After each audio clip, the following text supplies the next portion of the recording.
ਸਾਹ ਸਾਹ ਹਿਜਰ ਹੰਡਾਇਆ ਜਾਂਦਾ, ਫੇਰ ਕਿਤੇ ਵਸਲ ਕਮਾਇਆ ਜਾਂਦਾ। ਹੁਣ ਤੇ ਵੇਖਣ ਜੋਗਾ ਹੋਇਆ, ਹੁਣ ਨਹੀਂ ਹਾਲ ਸੁਣਾਇਆ ਜਾਂਦਾ। ਉਸ ਮੈਨੂੰ ਅਪਣਾ ਲੈਣਾ ਸੀ ਜੇਕਰ ਦੁੱਖ ਅਪਣਾਇਆ ਜਾਂਦਾ। ਰੋਟੀ ਪੀਤੀ ਜਾ ਨਹੀਂ ਸਕਦੀ, ਪਾਣੀ ਨੂੰ ਨਹੀਂ ਖਾਇਆ ਜਾਂਦਾ।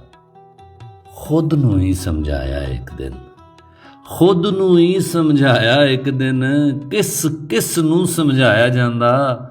ਇਹ ਵੀ ਅੱਜ ਕੱਲ੍ਹ ਝੂਠ ਹੈ ਬੰਦਾ, ਮੋਇਆ ਹੀ ਦਫਨਾਇਆ ਜਾਂਦਾ। ਜਿੰਨਾ ਤੂੰ ਤਰਸਾਇਆ ਰੱਬਾ, ਇੰਨਾ ਨਹੀਂ ਤਰਸਾਇਆ ਜਾਂਦਾ।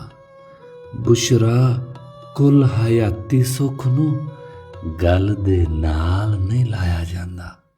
ਸਾਹ ਸਾਹ ਹਿਜਰ ਹੰਡਾਇਆ ਜਾਂਦਾ, ਫੇਰ ਕਿਤੇ ਵਸਲ ਕਮਾਇਆ ਜਾਂਦਾ।